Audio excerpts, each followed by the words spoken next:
सबसे ज्यादा चलने वाला कौन सा बेर है सर? ये देखो इधर 3 तरह की कैटेगरी बना रखी है। ये देखो व्यावसायिक फसलें हैं।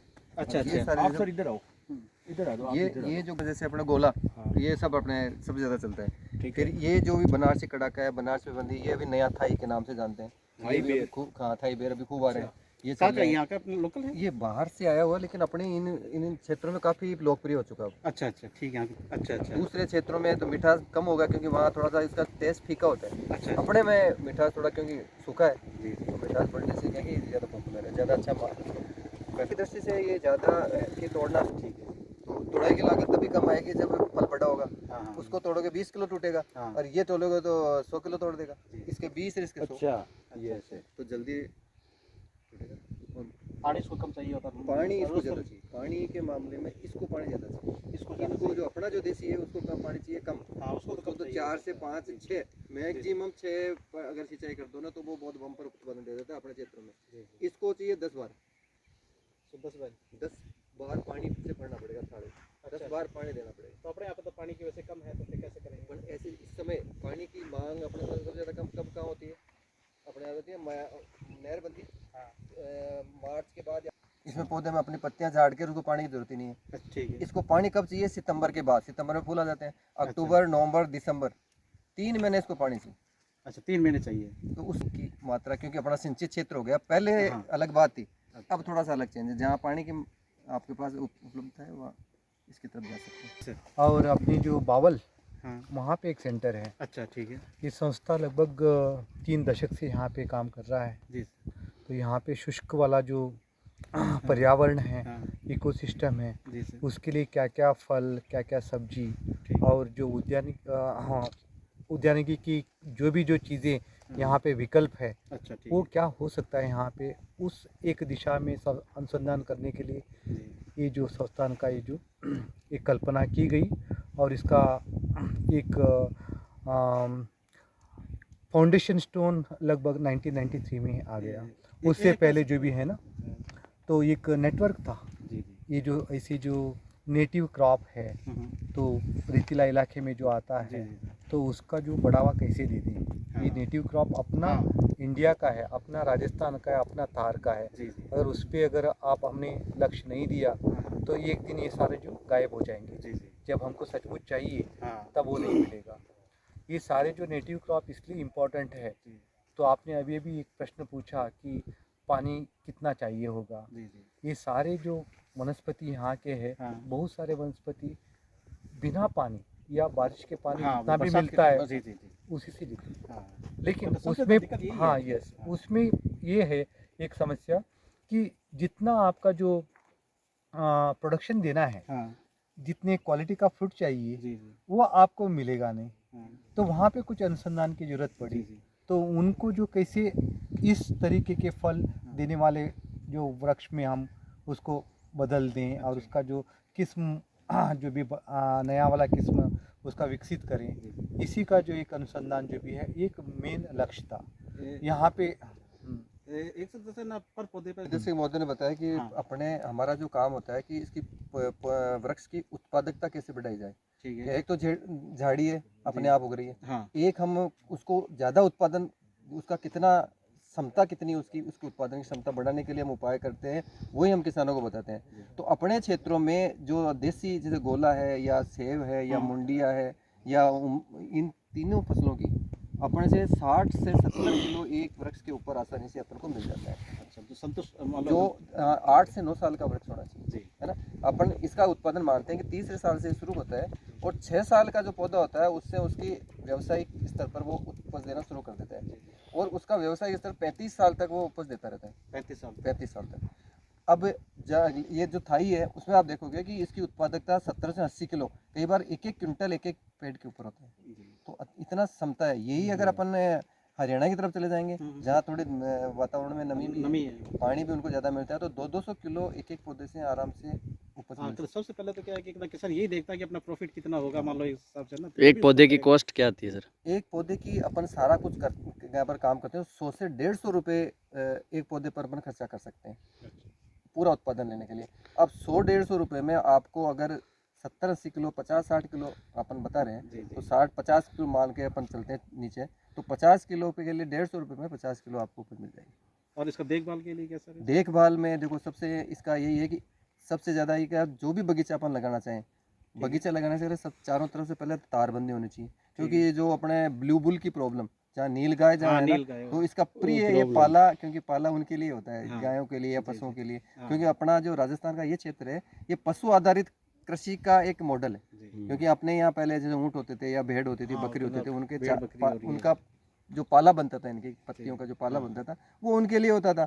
अब अपन ने उनको खेती को बढ़ावा दिया, तो वो उनका प्रिय भोजन अभी भी यही पाला ही है। जी। तो वो इसलिए खेत जहाँ भी बगीचा लगाना चाहिए, चारों तरफ से उसको तारबंदी करके उसको संरक्षित करें, उसके बाद इसको अपन लगाएं। और उसके अलावा ऐसा कोई दवा के लिए करना, हाँ, कुछ दवा निकालना इसको है? देखो अपने क्षेत्रों में जो कीड़े हैं या बीमारियां हैं, जी। वो काफ़ी कम आती हैं जी। दूसरे राज्यों की तुलना में, अगर दूसरे क्षेत्रों की तुलना हाँ, में ये बात शुष्क करें, होता है ना, तो शुष्क दिक्कत, क्षेत्र है। हाँ। लेकिन अब धीरे धीरे जो वातावरण में जो बदलाव आ रहा है, जी। जैसे अभी भी देख रहे हैं आजकल बिना मौसम बरसात आ रही है, जो कभी कहीं कहते हैं कि क्लाइमेट चेंज हो रहा है। हाँ पश्चिमी विक्षोभ आ गया, जी। उसके कारण कुछ हद तक समस्याएं, लेकिन हमारे संस्थान ने कुछ जैविक इस तरह का एक बायो पेस्टिसाइड के रूप में हमने बनाया, थार जैविक। अच्छा। तो तुम्बा जो होता है ना, हाँ, तुम्बाड़। उसी के तेल से कुछ इस तरह का कुछ गाय के उसमें मिला के ऐसे कुछ बनाया उन्होंने, तो उसको स्प्रे उसको करना पड़ता है? उसका स्प्रे अगर करते हैं तो आपका इसकी चमक भी बढ़ेगी जी। और कीड़े भी नहीं लगेंगे। मतलब जिस टाइम इसमें फल आएगा उस टाइम उसको करना हाँ पड़ेगा। हाँ।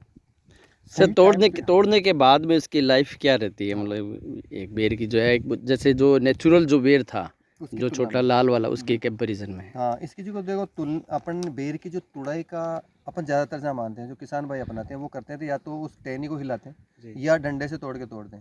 उस जी।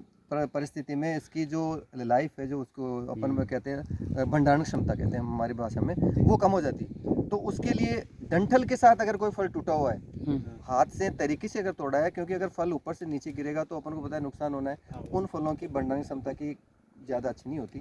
भंडारण क्षमता अगर रखनी है तो डंठल के साथ हाथ से तोड़े, या आपको तोड़ने के लिए नीचे अगर जोतने के बाद या नीचे अगर कोई वो नेट बिछा दें या ऐसा कुछ कपड़ा बिछा के फिर उसके अपन रखें, तो वो टिका फलों की रहेगा। एक 4 दिन तक आराम से कोई भी फल रह जाते हैं। और आजकल जिस थाई की मांग धीरे धीरे इन क्षेत्रों में ऐसे भी बढ़ रही है, जहाँ आलू का क्षेत्र है ना, आलू का हाँ। जो भंडारण करते हैं, हाँ, तो आलू का आलू भंडारण। एक ऐसा है कि भारत के सब क्षेत्रों में पाए जाते हैं। जी, जी। और उन क्षेत्रों में जो आलू अभी खुदाई होगा, हाँ। तो उनके जो कोल्ड स्टोरेज है वो खाली होते हैं, अच्छा। तो उन कोल्ड स्टोरेज में थाई रखते हैं वो, जी। तो उससे उनको 1 महीने तक थाई को आराम से उस कोल्ड स्टोरेज में वो होल्ड कर लेते हैं। इसलिए अपन को कोल्ड स्टोरेज से थाई काफ़ी दिनों तक मिल सके। तो ये एक विकल्प के रूप में अपन सोच सर आप सकते हैं। कुछ हाँ, अगर जो वही जो शेल्फ लाइफ की जो बारे में भंडारण क्षमता के बारे में जी। डॉक्टर सरलिया साहब जो कह रहे थे, उसी में हम सोच रहे हैं कि अभी जो अगर कोई फल हो, कोई भी एग्रीकल्चरल प्रोडक्ट अगर हो, अगर ज़्यादा मात्रा में अगर हमने पैदा किया वहाँ पे, तो उसका जो मार्केट वैल्यू डाउन हो जाता है, कोई भी हो। जी। तो ये फल जब हम कहते हैं कि नहीं अपने आप आएगा, इतना आएगा, 1 क्विंटल एक पर एक, यानी प्रोडक्टिविटी उसका ज़्यादा अगर आ गया तो मार्केट वैल्यू कम हो जाता है, और जो बहुत सारा जो भी है वैसे ही रह जाता है, बिकता भी नहीं है। तो वहाँ पे मूल्यवर्धन की जो बात हम करते हैं, अगर इसी के जो कोई मूल्यवर्धित प्रोडक्ट अगर हमने कर दिया, उसके कोई इंडस्ट्री, कोई स्टार्टअप ने या कोई जो अपना यंग एंटरप्रेन्योर लोगों ने उन्होंने शुरू कर दिया, तो उसका जो एक कनेक्टिविटी बन जाएगा, और ये जो वेस्ट होता है ना, पोस्ट हार्वेस्ट लॉस जो कहते हैं, वो नहीं होगा, और किसान को भी एक आमदनी अच्छा मिल जाएगा। उस दिशा में भी हम सोच रहे हैं। इसी सिलसिले में हमारा एक संस्थान है लुधियाना में, CIPHET, central institute for post harvest technology, तो उनका एक रीजनल स्टेशन है अबोहर में। अबोहर में भी लगभग ऐसे ही शुष्क इलाका है, वहाँ पे हमारा एक परियोजना है, तो ऑल इंडिया कोऑर्डिनेटेड प्रोग्राम का जो पार्ट है, तो उनको हमने रिक्वेस्ट करा, हमारे पास जैसे आंवला जैसा ये सारी जो चीज़ें होती है, आंवला से हमने शुरू करा। आंवला जैसे 15 रुपीज़ किलो बिक रहा था, और कुछ दिन के बाद वो लेने वाले भी थे नहीं, तो हमने यहाँ से उनको भेज दिया, उन्होंने सारे अलग अलग किस्म के मूल्यवर्धित जो प्रोडक्ट जो उन्होंने लेके आए, तो वो एक विकल्प है यहाँ पे। नहीं तो यहाँ पे रेतीला इलाके में कम पानी में जी। कोई उतना अच्छा सा जो आप प्रोडक्ट मिलता ही नहीं है। हाँ। इसीलिए जो ये संस्थान का सफ़र जो है, कुछ भी नहीं से कुछ है हमारे पास तक है, अब आगे हमको और भी कुछ चाहिए। वी वांट समथिंग मोर, वो वाला दिशा में अगर बढ़ना है तो ये मूल्यवर्धित प्रोडक्ट तो बहुत इंपॉर्टेंट रहेगा हमारे लिए। उस दिशा में भी हम सोच रहे हैं। और इसका जो शेल्फ लाइफ कैसे बढ़ाएं हैं उसके लिए एक तो कोई रेगुलेटर्स, ग्रोथ रेगुलेटर जैसा जो भी है उससे अगर हो सकता है, या कोई और तरीका जो भी है हम ले सकते हैं, उसके बारे में भी हम सोच रहे हैं। अभी एक सीरी के जो डायरेक्टर यहाँ पे थे, ये पिलानी में सीरी पीसी पंचारिया। पंचारिया साहब थे, तो उनके जो टीम के साथ हमारा यही कोलैबोरेशन होगा, ये वैल्यू एडेड प्रोडक्ट कैसे बनाएं और ऐसे शेल्फ लाइफ उसको जो बढ़ाने के लिए कोई तरीका हम ढूंढ सकते हैं, कोई इंजीनियरिंग वाला जो टेक्नोलॉजी लेके आ सकते हैं, उस दिशा में भी जो हम काम करेंगे आने वाले दिनों में। नए कोई एंटरप्रेन्योर वगैरह वो आपसे कांटेक्ट कर रहे हैं क्या इस संबंध में? यहाँ पे हमारा जब एंटरप्रेन्योरशिप की या हम कमर्शियलाइजेशन ऑफ टेक्नोलॉजी की अगर बात करते हैं, ज़्यादातर हमारा बीज जो काकड़िया काचरी ये सारा जो जिसके लिए डिमांड है, तो कुछ लोग आ रहे हैं और वो एमओयू साइन कर रहे हैं और उनको हम सारा टेक्नोलॉजी और इसको जो अच्छा क्वालिटी का बीज कैसे करना है उसका सारे नॉलेज कैसे और उसका जो विधि जो है वो सब हम ट्रेन करते हैं। और उनको 15,000 वो जो मिनिमम एक अमाउंट हमने रखा है वो देने के बाद एमओयू साइन करने के बाद उनको पूरा लाइसेंस जैसा जो आप मान के चलो, आप अपने वहाँ पे जाइए, इसको जो मल्टीप्लाई कीजिएगा और बेचिएगा भी, हम वो कह रहे हैं। और अपने जो कुछ केजरी जो चीज़ें हैं वहाँ पे बहुत यानी स्कोप है। कोई अगर ग्राफ्टिंग उसका उतना आसान नहीं है, 40 से 60% कभी कभी हमें सक्सेस मिल जाता है।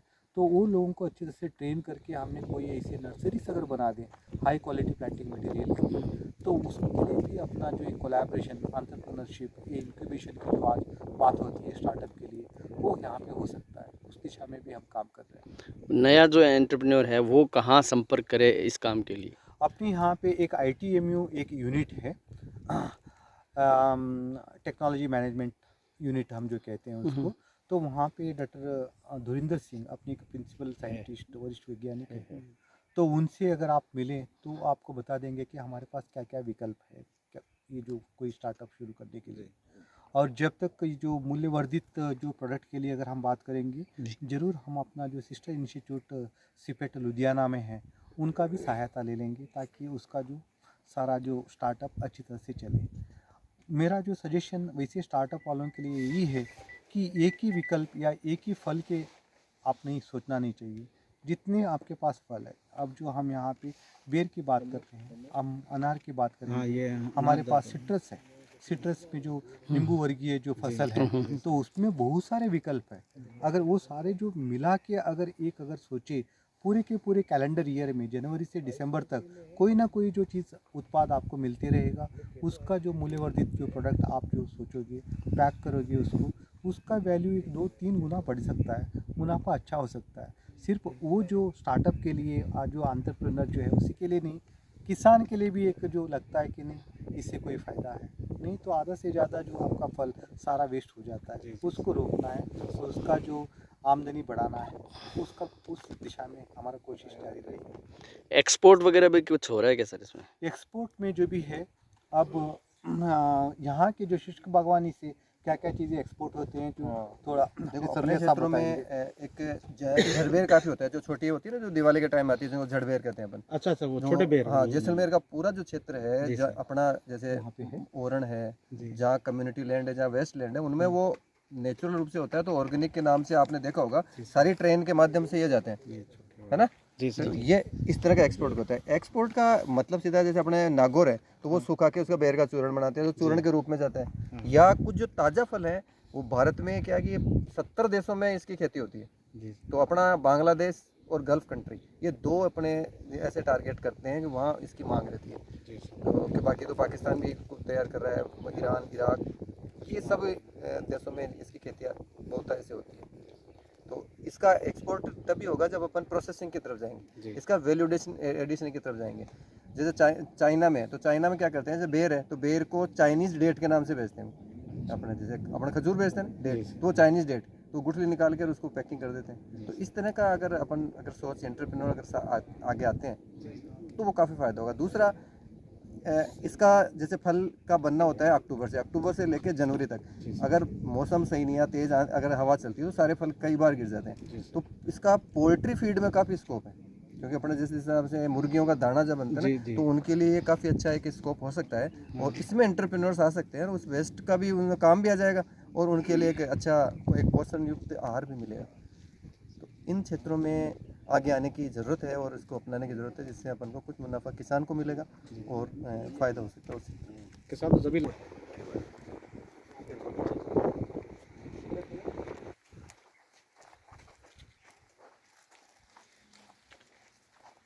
उत्पादकता बढ़ाने के लिए जो अभिनव प्रयोग है उसके ऊपर ये 2017 से ये प्रयोग किया जा रहा है। उसमें 4 किस्में जो अपने यहाँ की एक गोला है, दूसरी थाई वैरायटी जो अपन बात करते हैं, एक इसी संस्थान की पहली हाइब्रिड किस्म जिसको थार सेविका के नाम से जानते हैं, एक गोमा कीर्ति जो यहाँ का एक एक्सपेरिमेंट स्टेशन है वो गोधरा में स्थित है, उसकी एक गोमा कीर्ति। 4 किस्मों के ऊपर ये देखा गया है और इस तरह का अनुप्रयोग किया गया है, जिसमें 4 विधियों पे, जैसे अंगूर में अपन संधाई करते हैं जी। उसी तरह इसमें संधाई के लिए वाई शेप में, एस्पेलियर सिस्टम में और टेलीफोन सिस्टम में इनकी ट्रेनिंग की गई है पौधों की। इनसे फ़ायदा क्या है कि इसमें 2 समस्याएं मुख्यतः आती है। पहली समस्या आती है कि तुड़ाई मुश्किल है, जी सर। बेर क्योंकि कांटेदार पौधा है तो तुड़ाई करना आसान नहीं है। जी सर। दूसरा है तुड़ाई की लागत ज़्यादा आती है। हाँ। तीसरी बात आती है गुणवत्ता। फलों की जो गुणवत्ता अगर नीचे ज़मीन पर टच रहेंगे या ज़मीन पर शाखाएं रहेगी या गिरेंगे तो उनकी फलों की गुणवत्ता ज़्यादा बढ़िया नहीं रहेगी। तो इन चीज़ों को लेके ये प्रयोग में हम 4-5 साल से ये कर रहे हैं। ये इसमें देखा जा रहा है कि जो कोई भी फल है, कोई ट्रेनिंग अगर अपन करते हैं तो उसमें फलों की गुणवत्ता अच्छी रहती है। अब इसमें तोड़ना आसान है या नीचे झाड़ी पे तोड़ना आसान है, तो इसमें तोड़ना पर आसानी से आदमी इसको तोड़ा जा सकता है। कोई भी मैकेनाइजेशन, क्योंकि अब देखो धीरे धीरे जो सिचुएशन ये आएगी कि अपने पास जो लेबर है ना, वो सबसे ज़्यादा कॉस्टली अफेयर है। जी सर। इनका सबसे ज़्यादा दिक्कत ये होती है जो किसानों का है ना, सबसे ज़्यादा। तो उनको कैसे कम किया जाए, वो होगा केवल मैकेनाइजेशन से। आप ज़्यादा से ज़्यादा मशीनीकरण का काम मिलेंगे। तो मशीनीकरण करने के लिए आपके पास जाना पड़ेगा, कुछ इस तरह के पौधे को एक निश्चित ढांचे में साथ संदाई करना पड़ेगा, उसको उसमें डालना पड़ेगा, उसको अपने हिसाब से नहीं बढ़ने देना है। तो वो ढांचा बनाने के लिए आपको पौधे को इस तरह ट्रेंड करना पड़ेगा, फिर आप मैकेनाइजेशन की तरफ जा सकते हो कि आप उसको इस तरह का, आजकल कई सेंसर बेस्ड हार्वेस्टर आते हैं जिनके द्वारा उन फल पक गया वो उसको पिक कर सकता है, उसको तोड़ा जा सकता है। फूलें नाली से देते हैं। जी सर। उसकी जल मांग ज़्यादा होगी, इसमें ड्रिप से चलेगा पानी, इसमें बूंद बूंद सिंचाई की पद्धति अपनानी पड़ेगी, पहली बात।